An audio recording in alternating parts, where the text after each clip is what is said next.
Bismillahirrahmanirrahim. Assalamualaikum warahmatullahi wabarakatuh. Inna hamdalillah nahmaduhu wa nasta'inuhu wa nastaghfiruh wa na'udzu billahi min syururi anfusina wa min sayyiati a'malina may yahdihillahu fala mudhillalah wa may yudhlilhu fala hadiyalah. Asyhadu an la ilaha illallah wa asyhadu anna Muhammadan abduhu wa rasuluh alladzi la nabiyya ba'dah. Allahumma shalli wa sallim wa barik ala Muhammad wa ala Muhammad fil awwalin akhirin.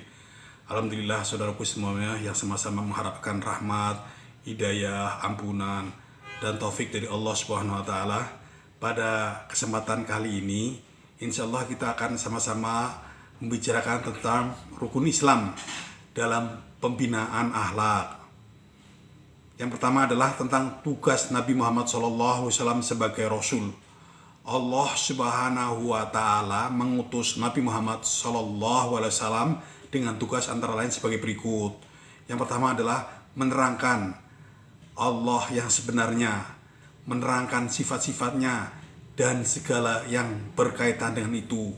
Yang kedua adalah menerangkan kebesaran Allah, ketinggian kadarnya, kekuatan, kudratnya, melakukan kehendaknya, mempunyai irodahnya, dan tasarruf yang mutlak. Kemudian yang ketiga adalah menerangkan bagaimana caranya manusia memuliakan, membesarkan Allah dengan mengadakan beberapa cara ibadah, mencegah mereka mengerjakan pekerjaan yang keji, menyatakan pahala dan dosa. Sebagaimana firman Allah surat Al-Fatir ayat 24, arsalnaka bil haqqi basyira wa nadhira. Sesungguhnya kami mengutus kamu dengan membawa kebenaran sebagai pembawa berita gembira dan sebagai pemberi peringatan. Kemudian yang berikutnya, yang keempat adalah mengatur yang perlu untuk memelihara penghidupan manusia, seperti urusan muamalah, hubungan sosial, munakahat, aturan tentang pernikahan, hukum jinayat, aturan tentang hukum-hukum kejahatan, dan sebagainya untuk menegakkan keadilan.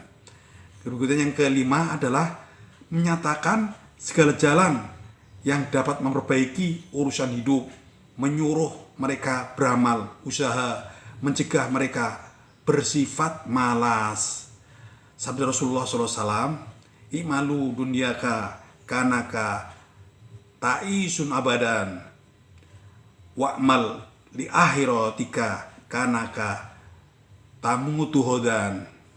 Yang artinya, berusahalah dengan untuk urusan duniamu seolah-olah engkau akan hidup selamanya, dan berusahalah untuk urusan akhiratmu seolah-olah engkau akan mati besok pagi.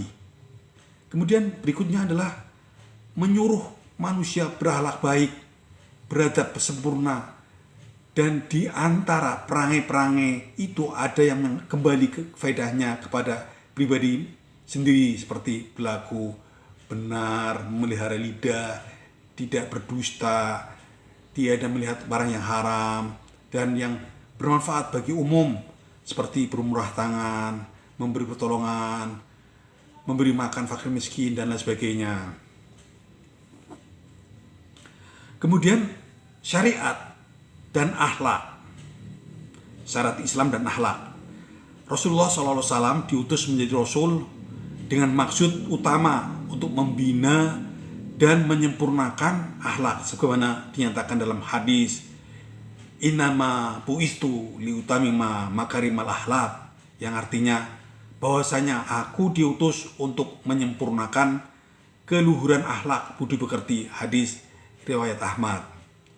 Tugas Nabi Sallallahu Alaihi Wasallam yang digariskan dalam sejarah hidupnya cukup menarik simpatik manusia untuk mengikuti dan melaksanakan ajaran risalahnya, karena risalah yang diajarkan Nabi memberi informasi tentang faktor-faktor keutamaan akhlak, lengkap dengan penjelasan aspek-aspeknya. Islam telah menggariskan tentang ibadah dan menetapkan beranggapan bahwa ibadah itu merupakan pokok-pokok Islam, pokok-pokok iman, bukan merupakan upacara agama yang bersifat abstrak. Islam tidak mengajarkan manusia melakukan perbuatan mungkar yang tidak mempunyai nilai-nilai akhlak yang luhur, tetapi sebaliknya, Islam mengajarkan manusia hidup bersahaja dengan akhlak, dan hadis yang menyatakan ketika Allah memberitakan sholat wajib, sekaligus juga menerangkan tentang hikmahnya. Allah berfirman dalam surat Al-Ankabut, wa aqimis sholah inna sholata tanha anil fahsai wal munkar, dan dirikanlah sholat, sesungguhnya sholat itu mencegah dari perbuatan keji dan mungkar. Membersihkan jiwa dari perbuatan keji yang membawa kehinaan dan mensucikan diri dari perkataan buruk adalah hakikat sholat. Allah juga berfirman dalam hadis qudsi yang artinya, bahwasanya aku menerima sholat hanya dari orang yang bertawadu dengan sholatnya kepada keagunganku, yang tidak terus-menerus berdosa, menghabiskan waktunya sepanjang hari untuk zikir kepadaku, kasih sayang kepada fakir miskin, ibnu sabil, janda, serta mengasihi orang yang mendapat musibah.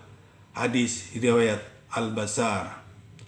Mengenai ibadah zakat, pada hakikatnya bukan merupakan pajak yang diambil dari kantong, tetapi merupakan pembinaan, menanamkan rasa kasih sayang yang tulus dan mendekatkan hubungan ukhuwah yang baik di antara lapisan masyarakat. Allah berfirman dalam surat At-Taubah ayat 103 yang artinya, ambillah hai Muhammad sebagian dari harta mereka, orang-orang yang mampu, sebagai zakat, sedekah, demi untuk kau kasihkan dan kau sucikan jiwa-jiwa dan harta benda mereka dengannya. Untuk sementara kita akhir dulu sampai di sini, nanti kita lanjutkan pada episode berikutnya. Aqulu qouli hadza wastaghfirullah li wa lakum. Billahi taufiq wal hidayah. Wassalamualaikum warahmatullahi wabarakatuh.